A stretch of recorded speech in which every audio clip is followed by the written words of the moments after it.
everyone, welcome back to your favorite channel Gardening Diary. இது உங்கள் friend Nimi.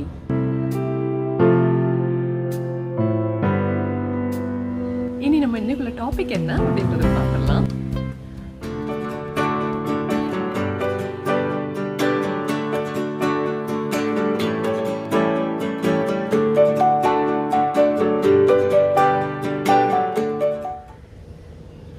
நான் ஏற்கனவே சொன்ன மாதிரி இனி வர நாட்களில் நம்ம ஹவுஸ் பிளான்ட்ஸ் பற்றி நிறைய வீடியோஸ் பார்ப்போம். அதில் ஒன்று தான் begonia. It's a beautiful plant இல்லையா, எல்லாருக்குமே பிடிச்ச பிளான்ட். ஆனால் நிறைய பேருக்கு அது எப்படி வளர்க்குறது, பேசிக் இன்ஃபர்மேஷன் வந்து தெரியலை. ஸோ இந்த வீடியோ பெகோனியா வளர்க்குறத பற்றின ஃபுல் டீட்டெயில்ஸ், அதாவது அது நடுறதுல இருந்து அதோட பாட்டிங் மீடியா, அதில் வரக்கூடிய ப்ராப்ளம்ஸ், அதை எப்படி ஹேண்டில் பண்ணுறது, எப்படி ஃபீட் கொடுக்குறது, அதெல்லாம் பற்றி பார்ப்போம். ஏன்னா நிறைய பேர் என்கிட்ட பிளான்ட் வாங்கிட்டு அவங்களுக்கு அதோட பேசிக் இன்ஃபர்மேஷன் தெரியாமல் சிலர் வந்து பிளான்ட்ஸை வர அவங்களுக்கு டை ஆகிடுச்சு. ஸோ இந்த வீடியோ வந்து இப்போ வளர்த்துட்டு இருக்கிறவங்களுக்கும் ஃப்யூச்சரை பெகோனியா வாங்கி வளர்க்கணும் இல்லை வளர்க்கலாம் அப்படின்ற ஒரு ஐடியாவில் இருக்கிறவங்களுக்கும் ரொம்ப யூஸ்ஃபுல்லாக இருக்கும். So let's go and see all the details. Begonia வந்து ஆர்னமெண்டல் பிளான்ட்டு நம்ம எல்லாருக்குமே தெரியும் இல்லையா. ஆனால் அதில் 2000க்கு மேலே வெரைட்டிஸ், மோர் தென் 2000 ஸ்பீஷீஸ் வந்து இருக்குது அப்படின்னு சொல்கிறாங்க. நம்பவே முடியல. நான் பெகோனியா வளர்க்க ஆரம்பித்து ஒரு 3-4 வருஷம் ஆகுது. ஜாஸ்தி வளர்த்தது வந்து wax begonia and can begonias தான். ரோசஸை மாதிரியே பெகோனியாஸையும் கிளாஸிஃபை பண்ணி வச்சுருக்காங்க, தான் குரூப் பண்ணியிருக்காங்க அதோட டைப்.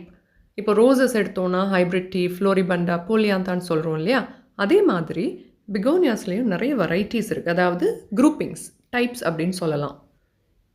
மோஸ்ட்லி எல்லா இடத்துலையும் ரொம்ப ஈஸியாக கிடைக்கக்கூடியது வந்து wax begonia and can begonia.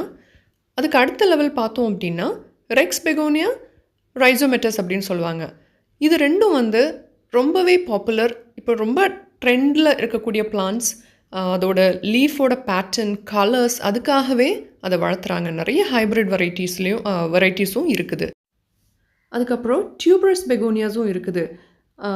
For example நம்மளோட கிழங்கு, கிரவுண்டுக்கு அடியில் அந்த பொட்டேட்டோ இதெல்லாம் வளருது இல்லையா, அதே மாதிரி கிழங்குல இருந்து வளரக்கூடிய பெகோனியாஸ். பியூட்டிஃபுல் கலர் ஃப்ளவர்ஸ் எல்லாம் அதில் வருமா, நான் இது வரைக்கும் வளர்த்துனதில்லை. பட் எனிவேஸ் இன்னும் நிறைய டைப்ஸ் இருக்குது. நம்ம அந்த டீட்டெயில்ஸ் பார்க்க வேண்டாம், நம்ம பேசிக்ஸை கவர் பண்ணலாம். இனி பெகோனியாஸ் எந்த மாதிரி கிளைமேட்டிக் கண்டிஷனில் வளரும் அப்படின்னு கேட்டிங்கன்னா, ட்ராபிக்கல் சப்ட்ராபிக்கல் ரீஜன்ஸில் வளரக்கூடியது. சவுத் இந்தியாவில் நமக்கு நல்லாவே வளர்க்கலாம். எஸ்பெஷலி கோஸ்டல் ரீஜன், கடற்கரை ஏரியாஸில் வந்து ஹியூமிடிட்டி நல்லா இருக்கும், ஜாஸ்தி இருக்கும், அங்கே வந்து நல்லாவே வளரும். இப்போ ஏரியாஸ் லைக் கேரளா, சென்னை, கன்னியாகுமரி, அந்த கோஸ்டல் ரீஜன்ஸ் இருக்கு இல்லையா, அங்கெல்லாம் வந்து ஹியூமிடிட்டி ஜாஸ்தி இருக்கும், அப்போ அங்கே நல்லா வளரும். உங்களுக்கு இப்போது ட்ரை வெதராக இருக்குன்னா அதுக்குள்ளே செட்டிங் நம்ம பண்ணி கொடுத்தோம் அப்படின்னா அப்படியும் வச்சு நம்ம வளர்க்கலாம். அண்ட் ரெண்டாவது, இது சன் லவ்விங் பிளான்ட் கிடையாது. சில பெகோனியாஸ் வந்து கொஞ்சம் ஹார்டி, கொஞ்சம் சன்லைட் கிடைச்சாலும் okay, they will still survive. ஆனால் எஸ்பெஷலி இந்த ரெக்ஸ் பெகோனியாலாம் ரொம்ப sensitive, they are sensitive to light. அதனால் ஹார்ஷ் சன்லைட் அதுக்கு மேலே பட்டுச்சு அப்படின்னா பிளான்ட்டை வந்து சர்வைவ் ஆகாது. அப்போ அதுக்கு வந்து நல்ல ஷேடி ஏரியா, இன்டைரக்ட் லைட் கிடைக்கிற மாதிரி இருக்கணும். அதுக்காக நம்ம ரொம்ப இருட்டாக இருக்கிற இடத்துல வச்சு வளர்க்கக்கூடாது, they won't grow. Indirect light கிடைக்கணும், டைரக்ட் சன்லைட் கிடைக்காத மாதிரி பார்த்துக்க வேண்டியதான். இது இன்டோர் பிளான்ட்டாக வளர்க்கலாமான்னு கேட்டிங்கன்னா பால்கனியில் வளர்க்கலாம், தாராளமாக வச்சு வளர்க்கலாம். வீட்டுக்குள்ளால் நான் இது வரைக்கும் வச்சு வளர்த்ததில்லை. மேபி விண்டோ பக்கத்தில் காற்று கிடைக்கிற மாதிரி உள்ள நல்ல ஓப்பன் ஏரியாவில், ஆனால் டைரக்ட் சன்லைட் கிடைக்காத மாதிரி உள்ள ஒரு இடத்துல வளர்க்கலாம். நான் இது வரைக்கும் ட்ரை பண்ணதில்லை. 3 to 4 இயர்ஸில் எல்லாமே நான் அவுட்டோர் தான் வச்சு வளர்த்துருக்கேன். பெகோனியா வந்து நம்ம சாயில்லெஸ் மீடியாலையும் வளர்க்கலாம், சாயில் போட்டும் வளர்க்கலாம். நான் நிறைய ஆப்ஷன்ஸ் ட்ரை பண்ணியிருக்கேன், உங்களுக்கு எல்லாமே காமிக்கிறேன். நீங்கள் இப்போ பார்க்குறது வந்து ஒரு கேன் பெகோனியா. பேம்பூ மாதிரியே நீள ஸ்டெம்ஸாக ரொம்ப டாலாக வளரக்கூடியது. ஒரு ஷ்ரப் மாதிரி இருக்கும் பார்க்குறதுக்கு. இது வந்து சீரா ஜென்டில் ரெயின் அப்படின்னு நினைக்கிறேன். இது வந்து சாயில் சேர்த்து தான் நான் வளர்த்துறேன்.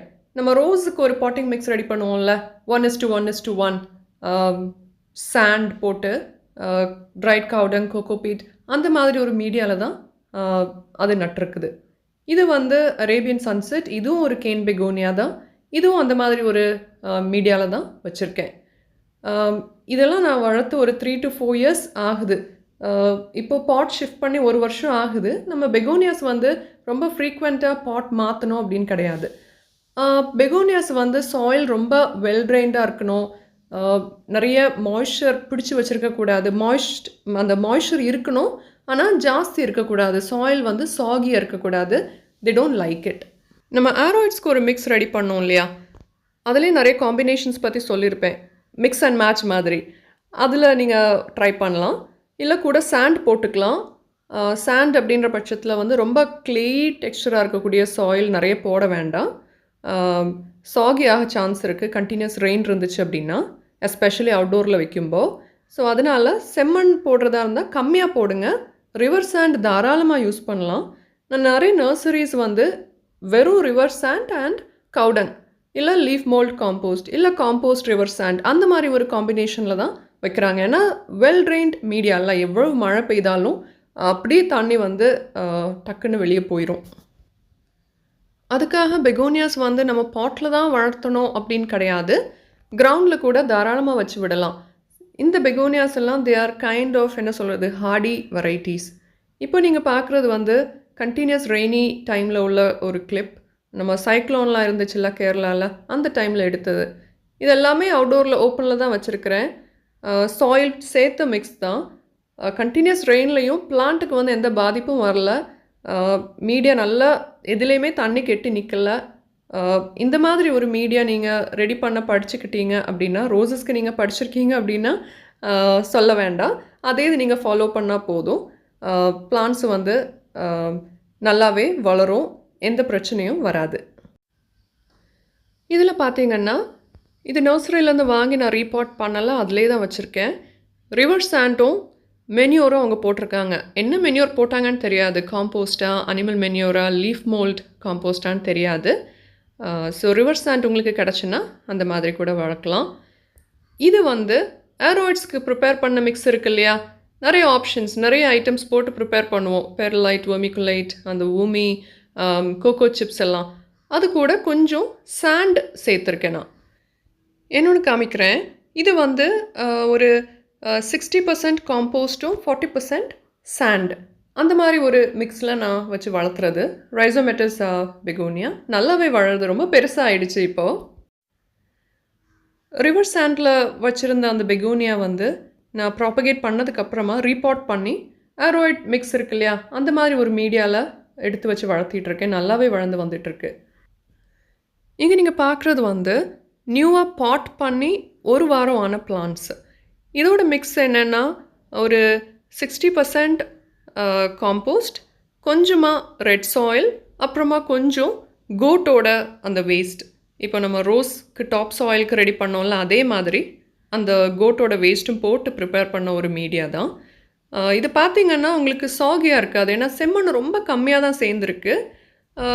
ரோஸோட மிக்ஸ் எப்படி இருக்குமோ, நமக்கு தொட்டை எப்படி இருக்குமோ அந்த மாதிரி இருக்கும். ஸோ வாட்டர் ரொம்ப ஹோல்ட் பண்ணாது. ஆனால் அந்த மாய்ஸ்சர் வந்து இருந்துக்கிட்டே இருக்கும். பெகோனியாஸ்க்கும் பாட் சைஸ் ரொம்ப இம்பார்ட்டண்ட். நீங்கள் சின்ன பிளான்ட்டாக வாங்கிட்டு வரீங்க அப்படின்னா கொண்டு பெரிய பாட்டில் வைக்காதீங்க. அதே பாட்டில் வச்சு வளர்க்குறது நல்லது. இல்லை நீங்கள் நல்ல மீடியா போடணும் அப்படின்னா ஃப்ரெஷ் மீடியா எடுத்து அதே பாட்டில் போட்டு ரீபாட் பண்ணி வச்சு வளர்க்கலாம். இங்கே நான் காமிக்கிற பிளான்ட்ஸ் எல்லாம் பாருங்கள், நல்ல புஷ்ஷியாக வளர ஆரம்பிச்சிச்சு. நான் இன்னும் இதை வந்து இப்போ உடனே ரீபாட் பண்ண மாட்டேன். இன்னும் ஒரு 5 months அந்த மாதிரி கழிச்சு இது பாட் ஃபுல் ஆயிரும் இந்த பிளான்ட். எனிவே இப்போ நான் ப்ராப்பகேட் பண்ண போகிறதில்ல. ஸோ அதனால் இதை வந்து நம்ம அதே பாட்டில் வச்சு நிறைய நாள் வளர்க்கலாம். ரோசஸ் மாதிரி நம்ம ஃப்ரீக்வெண்ட்டாக பாட் ஷிஃப்ட் பண்ணோம் அப்படின்னு தேவை கிடையாது. ரொம்ப குட்டி பிளான்ட்டாக வாங்கிட்டு வர்றீங்கன்னா உங்களுக்கு எவ்வளோ சின்ன பாட் கிடைக்குதோ அதில் வச்சு வளர்க்குறது நல்லது. இப்போ நம்ம ஒரு குட்டி பெகோனியா பார்த்தோம்ல ஸ்மால் பாட்டில், அதே பிளான்ட் தான் இது. நல்லா வளர ஆரம்பிச்சிடுச்சு. முன்னாடி உள்ள கிளிப் வந்து ரெய்னி சீசனில் உள்ளது. அங்கே நீங்கள் பார்த்தீங்கன்னா அந்த லீஃப் கலர்ஸ் வித்தியாசமாக இருக்கும், பேட்டர்ன் கொஞ்சம் வித்தியாசமாக இருக்கும். பெகோனியாவோட பியூட்டியே அதுதான். கிளைமேட்டிக் கண்டிஷனுக்கு ஏற்றாப்புல லீஃபோட கலர் வந்து மாறும். அது மாறுறதை பார்த்துட்டு ஐயோ என்னோட பிளான்ட் இப்படி ஆயிடுச்சு அப்படின்னு நீங்கள் பயப்பட வேண்டாம். That is very natural and normal. இந்த பிளான்ட் பார்த்தீங்கன்னா இதோட அந்த ரைசோம் எல்லாம் நல்லா தெரிய ஆரம்பிச்சிடுச்சு. Plant is growing very well. ஆனால் இதை நான் இப்போ ரிப்போர்ட் பண்ண மாட்டேன். இன்னும் ஒரு 3-4 மந்த்ஸ் இதே பாட்டில் வச்சு நம்ம இந்த பிளான்ட்டை வளர்க்கலாம். அதுதான் பெகோனியாவோட பியூட்டி. இங்கே இப்போ பார்க்குற பெகோனியா வந்து நான் ஆன்லைனில் வாங்கின பிளான்ட். ரொம்ப சின்ன பிளான்ட்டாக தான் இருந்துச்சு. இதோட பாட்டிங் மீடியா பார்த்தீங்கன்னா கம்ப்ளீட்லி சாயில்லெஸ் மீடியா. ஆரோய்டுக்கு ப்ரிப்பேர் பண்ணியிருப்போம்ல, அதே மிக்ஸ் தான் போட்டிருக்கேன். இதில் மண் சேரலை. அண்ட் பாட் பார்த்தீங்கன்னா இது ஒரு 4 இன்ச் பாட். அப்போது நீங்கள் சின்ன பிளான்ட் வாங்குறீங்க, நர்சரியிலேருந்து வாங்கினாலும் சரி, ஆன்லைனில் வாங்கினாலும் சரி, உங்களுக்கு எவ்வளோ ஸ்மால் பாட் கிடைக்குதோ அதில் வச்சு வளர்க்கலாம். இந்த பிளான்ட் இதே பாட்டில் இன்னொரு 6 மந்த்ஸ் வந்து தாராளமாக வச்சு வளர்த்துட்டு ரூட் பவுண்ட் ஆயிரும். அதுக்கப்புறம் நம்ம வந்து ரீபாட் பண்ணலாம். அண்ட் இந்த ஸ்டேஜில் வந்து ஓவர் வாட்டர்லாம் பண்ணக்கூடாது. நீங்கள் ஆன்லைனில் வாங்குறீங்க அப்படின்னா பி கேர்ஃபுல். ரொம்ப குட்டி பிளான்ட்ஸ் வந்து கிடைக்கும், அது சர்வைவ் ஆகாது. எஸ்பெஷலி நீங்கள் பிகினராக இருக்கீங்க அப்படின்னா ஆன்லைனில் வாங்குறத வந்து நீங்கள் தவிர்க்கலாம். பெகோனியாஸ் வந்து நிஜமாகவே லோ மெயின்டெனன்ஸ் பிளான்ஸ் தாங்க. நம்ம வந்து டெய்லி தண்ணி விடணும்னு தேவையில்லை. ஒரு நாள் விட்டோம் அப்படின்னா 3 to 4 டேஸ் கழித்து தண்ணி விட்டால் போதும். ரோஸுக்கு மாய்ஸ்சர் இருக்கான்னு செக் பண்ணுவோம்ல, அதே டெக்னிக் இங்கேயும் யூஸ் பண்ணலாம். தொட்டு பார்த்து ஃபிங்கர் விட்டு போக் பண்ணி பாருங்கள். 2 இன்ச்சு ட்ரையாக இருக்குது அப்படின்னா தண்ணி விடுங்க. அப்புறமா சம்மர் மந்த்ஸில் வந்து லீவ்ஸ் மேலே மிஸ்டிங், அதாவது ஸ்ப்ரே பண்ணால் தண்ணி எப்படி விழுமோ அந்த மாதிரி லைட்டாக வாட்டர் ஸ்ப்ரே மாதிரி பண்ணி விடுறது. Morning and late afternoon. Evening water பண்ணுறது வந்து அவாய்ட் பண்ணலாம். இனி லைட் கண்டிஷன்ஸ் பார்த்தோன்னா பெகோனியா வந்து ரொம்பவே சென்சிட்டிவ். கேன் பெகோனியாஸ் வந்து கொஞ்சம் ஹார்டி பிளான்ட் தான். என்னாலும் சில டைம் ஹார்ஷ் சன்லைட் கிடைக்கும்போது லீஃப் இந்த மாதிரி ஸ்காட்ச் ஆகும், பேர்ன் ஆகிறத நீங்கள் பார்க்கலாம். அப்படி இருந்துச்சுன்னா பொசிஷன் மாற்றி வைங்க, லொக்கேஷன் மாற்றுங்க, ஷேட் நெட் போட்டு விடலாம், அந்த மாதிரி ஏதாவது பண்ணலாம். ஏதாவது ஒரு லீஃபில் மட்டும் அந்த மாதிரி ஆச்சு அப்படின்னா தட் இஸ் ஓகே. சம்மர் மந்த்ஸில் சில டைம் எட்ஜஸ் வந்து ரோஸில் லீஃப் டிப் பேர்ன் ஆகும்ல, அந்த மாதிரி இதோட லீஃப் டிப்பும் அங்கங்கே லைட்டாக பேர்ன் ஆன மாதிரி இருக்கும். புது க்ரோத் வரும்போது சரியாயிரும். நம்ம மிஸ்டிங் பண்ணி விடுவோம். மற்றபடி வேறு எந்த ப்ராப்ளமும் எனக்கு வந்ததில்லை. கேன் பெகோனியாஸ்க்கு வந்து மார்னிங் சன்லைட், அதாவது 10 மணி வரைக்கும் உள்ள சன்லைட் கிடச்சா தே ஆர் ஓகே. ஆனால் டெம்பரேச்சர் 40 டிகிரி 45 டிகிரிஸ் அந்த மாதிரி இருக்கிறவங்க மார்னிங் சன்லைட் கூட ஹார்ஷாக இருக்கலாம். அதனால் நீங்கள் வளர்க்குறீங்கன்னா பால்கனி ஆர் நல்ல ஷேடி ஏரியாவில் வளர்க்குறது நல்லது. நம்ம ஷேட் நெட்லாம் போட்டு வளர்க்கும்போது அந்த ஃபில்டர்ட் சன்லைட் இன்டெரக்டாக கிடைக்கும் பார்த்தீங்களா, தட் இஸ் ஓகே. ஆனால் நல்ல வெளிச்சம் வேணும். டைரக்ட் சன்லைட் தான் செடிக்கு மேலே படக்கூடாது. ஸோ ரொம்ப காமன் ப்ராப்ளம் வந்து அந்த பிரச்சனைனால இந்த மாதிரி லீஃப் பேர்ன் ஆகிறது ரொம்பவே காமன். அது நம்ம ஒவ்வொரு பிளான்ட்லேயும் அதோட பேட்டர்ன் வந்து வித்தியாசமாக வெளிப்படும். அதை நம்ம புரிஞ்சிக்க வேண்டியது தான். அதுக்கு வேறு எந்த சொல்யூஷனும் இல்லை. அதுக்கு ஏற்றாப்புல நம்ம அட்ஜஸ்ட் பண்ணி வைக்கணும், அவ்வளோதான். என்னோடய எக்ஸ்பீரியன்ஸில் நான் பெகோனியா வளர்க்கும்போது வேறு பெருசாக ப்ராப்ளம்ஸ் எதுவும் பார்த்ததில்லை, எக்ஸப்ட் ஃபார் லீஃப் ராட். அது ரூட் ராட்டாக இருக்கலாம், சில டைம் ஸ்டெம் ராட் ஆகும், சில டைம் இந்த மாதிரி லீஃபில் வந்து ஒரு போர்ஷன் இல்லை மொத்த லீஃபும் இந்த மாதிரி அழுகி போகிற மாதிரி இருக்கும். அது மெயின் ரீசன் வந்து மாய்ஸ்சர் அண்ட் ஃபங்கஸ் தான். இப்போது தண்ணி ஒரே லீஃபில் விழுந்துகிட்டே இருக்குது, இல்லை அந்த லீஃபில் உள்ள தண்ணி ட்ரை ஆகாமல் அப்படியே இருக்குது அப்படின்னா அது வந்து இன்ஃபெக்ட் ஆகி இந்த மாதிரி ராட் ஆக ஆரம்பிக்கும். அதனால் நம்ம பெஸ்டிசைட் ஃபங்கிசைட் அப்பப்போ யூஸ் பண்ணோம், அதை பற்றி நான் சொல்கிறேன். இந்த மாதிரி ஆச்சுன்னா அந்த லீஃபை வந்து நம்ம கட் பண்ணி எடுத்துடணும். அண்ட் சில டைம் வந்து ஓல்டு லீவ்ஸ் வந்து நேச்சுரலாகவே கொஞ்சம் காஞ்சு இல்லை அழுகி அந்த மாதிரி விழுந்துடும், அதை நம்ம எடுத்துக்கலாம். மற்றபடி சில டைப் ஆஃப் பெகோனியாஸில் இந்த மாதிரி லீஃப் வந்து ராட் ஆகும். அதை நம்ம எடுத்து போட்டு பிளான்ட்டை வந்து எப்போவுமே க்ளீனாக வைக்கணும். ரூட் ராட் ஆகுதுன்னா அதுக்கு மெயின் ரீசன் வந்து மாய்ஸ்சர் தான். ரோஸில் என்ன நடக்குதோ அதே தான் இங்கேயும். அப்போது மீடியா கரெக்டாக இருக்கணும், பாட்டிங் மிக்ஸ் கரெக்டாக இருக்கணும், அந்த வாட்டரிங் பேட்டர்னும் நம்ம ஓவர் வாட்டர் பண்ணாமல் கரெக்டாக பண்ணி விட்டோம் அப்படின்னா நல்லா ட்ரெயின் ஆகி போயிடும். ஈரப்பதம் இருக்கும், ஆனால் ஓவர் மாய்ஸ்சர் இருக்காது. அப்போ அந்த ஸ்டெம் ரூட் ராட் அந்த பிரச்சனையிலேருந்து நம்ம பிளான்ட்டை பாதுகாக்கலாம். இனி பெஸ்ட் கண்ட்ரோல், ஃபீட், இந்த ரெண்டையும் பற்றி பார்க்கலாம். பெகோனியாஸில் வந்து பெஸ்ட்ஸ் ரொம்ப வந்தது கிடையாது. அப்படி வந்தாலும் நான் எக்ஸ்பீரியன்ஸ் பண்ணது வந்து மீலிபக் அண்ட் ஒயிட் ஃப்ளைஸ் மட்டும்தான். ஒயிட் ஃப்ளைஸ் வந்து எனக்கு வேறு கோவா ட்ரீயில் இருந்து வரதுனால அப்பப்போ வரும், அதை நான் கண்ட்ரோல் பண்ணிடுவேன். மீலிபக்ஸ் கூட செம்பருத்தி செடியெல்லாம் க்ரௌட் ஆகி வரும்ல, அந்த மாதிரி வர்றதில்ல. ஸோ அதனால் நம்ம ஒரு ருட்டீன் ஃபாலோ பண்ணணும். ரோஸில் வந்து நம்ம வீக்லி ஒன்ஸ் அப்படின்னு ஒரு ஸ்ட்ரிக்டாக ஒரு ஸ்கெடியூல் ஃபாலோ பண்ணுவோம்ல, அந்த அளவு இல்லைனாலும் இதுக்கும் வந்து ஒரு ஃபீட் பெஸ்டிசைட் ஃபாலோ பண்ணித்தான் ஆகணும். அப்பப்போ லீவ்ஸ் அடியிலெல்லாம் வந்து செக் பண்ணி பாருங்கள். டெய்லி பண்ண வேண்டாம், உங்களுக்கு டைம் கிடைக்கிறப்ப வீக்லி ஒன்ஸ் இல்லை மந்த்லி ஒன்ஸாவது பிளான்ட்டெல்லாம் இன்ஸ்பெக்ட் பண்ணி பிளான்ட்டெல்லாம் நல்லா க்ரூம் பண்ணி க்ளீனாக வைக்கணும். பேசிக் பிரின்சிபிள். அப்புறமா ஃபஞ்சிசைடு வந்து மாதத்துக்கு ஒரு தடவை கொடுக்குறது நல்லது. நான் வந்து ரோஸுக்கு என்ன ஃபஞ்சிசைட் ரொட்டேஷனில் யூஸ் பண்ணுறேனோ அது யூஸ் பண்ணுறது வழக்கம். ரொம்ப சிம்பிளாக சொல்லணுன்னா சாஃப் ஈஸியாக கிடைக்கக்கூடியது அது பயன்படுத்தலாம். இல்லை பவிஸ்டின் இல்லை எந்த ஃபஞ்சிசைடு, அது பவுடராக இருக்கட்டும் லிக்விடாக இருக்கட்டும், அதை நம்ம ரோஸுக்கு ஸ்ப்ரே பண்ணுறப்ப அப்படி லைட்டாக பெகோனியாஸ் இருக்குன்னா அதுக்கும் ஸ்ப்ரே பண்ணி விடுங்க. மந்த்லி ஒன்ஸ் பண்ணினா போதும். வாரத்துக்கு ஒரு தடவை 2 வாரத்துக்கு ஒரு தடவை பண்ணோன்னு வேண்டாம். ஆனால் மழை டைமில் வந்து ஒரு 15 டேஸ்க்கு ஒரு தடவை பண்ணுறது நல்லது. ஃபஞ்சிசைடு வந்து அவ்வளோதான், வீக்லி ஒன்ஸ் எல்லாம் கொடுக்கணும்னு கிடையாது, ரொம்ப ஸ்ட்ரிக்ட் கிடையாது. ஆனால் கொடுக்கறது வந்து நல்லது, அந்த ராட்டில் இருந்து பாதுகாக்கலாம். பெஸ்டிசைடு அப்படின்னு பார்த்தோன்னா நான் இதுக்கு வந்து கெமிக்கல்ஸ் யூஸ் பண்ணுறது கிடையாது. ரோஸுக்கு நம்ம ஆர்கானிக் ஆப்ஷன்ஸ் இருக்குது இல்லையா, எக்ஸோடஸ் அண்ட் கெம், அது யூஸ் பண்ணுவேன். அப்புறமா நீம் ஆயில் கூட நீங்கள் பயன்படுத்திக்கலாம். 2 வாரத்துக்கு ஒரு தடவை இல்லைன்னா மந்த்லி ஒன்ஸ் கண்டிப்பாக யூஸ் பண்ணியே ஆகணும். யூஸ் பண்ணுறது நல்லது. இதுக்கு வந்து அரிசி கழுவுற வாட்டர் அந்த மாதிரி இதெல்லாம் எதுவும் விட வேண்டாம். plain water and clean pesticide fungicide routine follow பண்ணால் போதும். ஃபெர்டிலைசர் பார்த்தோன்னா வீக்லி ஒன்ஸ் கண்டிப்பாக கொடுக்கணும் தேவையில்லை. உங்களுக்கு முடிஞ்சுன்னா கொடுக்கலாம். அப்படி இல்லைன்னா 2 வாரத்துக்கு ஒரு தடவை இல்லை மந்த்லி ஒன்ஸாவது கண்டிப்பாக ஃபீட் கொடுக்கணும். அப்போ தான் பிளான்ட் வந்து ஹெல்த்தியாக, லீவ்ஸ் வந்து நல்ல ஹெல்த்தியாக, அந்த பிளான்ட்டோட பியூட்டி வந்து நமக்கு பார்க்க முடியும். ஃபெர்டிலைசர்ஸ் பார்த்தோன்னா ரொம்ப சிம்பிளான ஃபீட் தான் நம்ம ஃபாலோ பண்ண போகிறோம். ரோசஸ் மாதிரி நிறைய ஆப்ஷன்ஸ் எல்லாம் கிடையாது. மைக்ரோநியூட்ரியன்ட், மெக்னீஷியம் சல்ஃபேட் அப்படின்லாம் எதுவும் பண்ண வேண்டாம். டிஏபி எல்லாம் போட வேண்டிய தேவையே இல்லை. லிக்விட் ஃபெர்டிலைசர் ஆப்ஷன்ஸ் நிறைய இருக்குது. நான் ரீசெண்டாக இப்போது 1 இயரை ஃபாலோ பண்ணுறது வந்து அமினோ ஃபுல்வெத் இருக்குல்ல, அது ட்ரென்ச் இல்லை ஃபாலியர் ஸ்ப்ரே கொடுக்குறது.